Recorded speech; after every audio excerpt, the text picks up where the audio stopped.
১৯ বছর আগে ২০০৬ ও ৭ অর্থ বছরের জন্য তৎকালীন বিএনপি সরকারের অর্থমন্ত্রী এম সাইফুর রহমান ৬৯,৭৪০ কোটি টাকার জাতীয় বাজেট ঘোষণা করেছিলেন। এরপর তিনটি সরকার এসেছে গেছে। জাতীয় নির্বাচনের মাধ্যমে আবার ক্ষমতায় ফিরেছে বিএনপি। এবার অর্থমন্ত্রী আমির খসরু মাহমুদ চৌধুরী দেশের ৫৪তম বাজেট উপস্থাপনের জন্য প্রস্তুতি নিচ্ছেন। ২০২৬-২৭ অর্থ বছরের এই বাজেটের আকার ৯,৩০,০০০ কোটি টাকা ছাড়িয়ে যেতে পারে।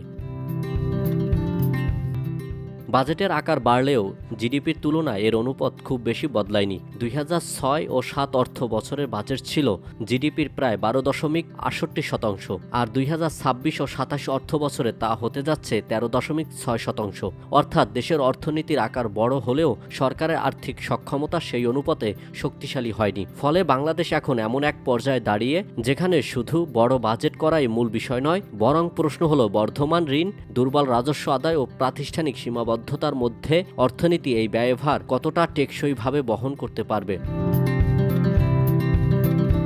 গত ২ দশকে দেশের আর্থ-সামাজিক পরিস্থিতিতে বড় পরিবর্তন এসেছে। বিদ্যুতের আওতা বেড়েছে, গ্রামীণ সড়ক যোগাযোগ উন্নত হয়েছে, মোবাইল ও ইন্টারনেট প্রযুক্তি মানুষের জীবনযাত্রা বদলে দিয়েছে। এদিকে দেশের অর্থনীতিতে গবেষণা এবং সমসাময়িক বিষয় নিয়ে কাজ করছে Centre for Policy Dialogue CPD. তারাও সরকারের এই বাজেটে রাজস্ব আদায়ে জোর দেওয়ার পাশাপাশি রিনিউয়েবল এনার্জির ব্যাপারে বাজেটে সবচেয়ে গুরুত্ব দিতে সরকারকে সুপারিশও করছে এই প্রতিষ্ঠানটি।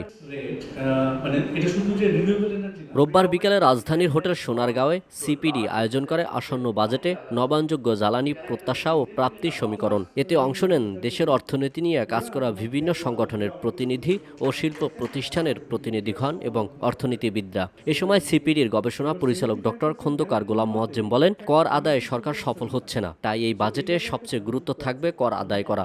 রুফটপ সোলার বা এই যে ছোট ছোট এই যে পাওয়ার প্ল্যান্ট চিন্তা করছে, এগুলো অনেক ছোট ছোট লটে আসে, অনেক সময় ভাগ ভাগে আসে, কিন্তু এখানে একটা সার্কুলারে আছে ১ লটের জিনিস একবারে আসতে হবে। এটা যদি ভাগ ভাগ লটে আসে তাহলে আপনাকে পুরো সুবিধাগুলো আপনি কনসিডার্ড হবেন না। সেপারেট যেটি আছে সেটার জন্য আবার ফুল ডিউটি দিয়ে সেটিকে আনতে হবে, সেটিকে ১ লটের জিনিস হিসেবে বিবেচনা করা হবে না, এরকম ধরনেরও জটিলতা আছে। এই সেমিনারে অন্যান্য বক্তারা বলেন, সরকারকে রিনিউয়েবল এনার্জি সেক্টরকে জাতীয় গ্রিডে আনতে হবে, যাতে জেনারেটর বা ব্যাটারি চিন্তা করতে না হয়। তো আমি এনবিআরকে বলেছি এই ক্ষেত্রে যে একটা সার্টেন একটা মানে সিস্টেমের উপরে গিয়ে ওইটাকে যেন ডিউটি ফ্রি করে, আর নাইলে এটাকে মানে কমার্শিয়ালি যারা ইয়ে করে সেখানেও এটা মানে তারাও এটার সুযোগ নেবে।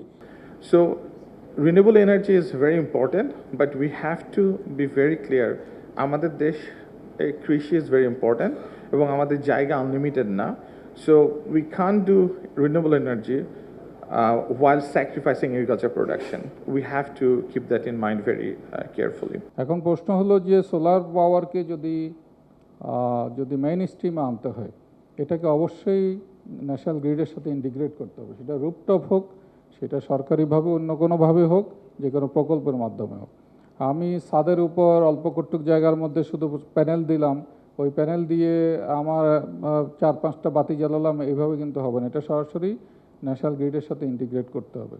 রিনিউয়েবল এনার্জি ব্যবহারে সরকারের পক্ষ থেকে নাগরিকদের সুযোগ সুবিধা দেওয়ার পাশাপাশি ২০২৬-২৭ অর্থ বছরের বাজেট কর আদায়ের উপর গুরুত্ব আরোপ করতে হবে। বিশ্বের বিভিন্ন দেশ কর আদায়ে সফল হলেও বাংলাদেশ সেখানে অনেকাংশে পিছিয়ে রয়েছে বলেও মনে করেন তারা। আল আমিন এম তাওহিদ, ভিওডি বাংলা, ঢাকা।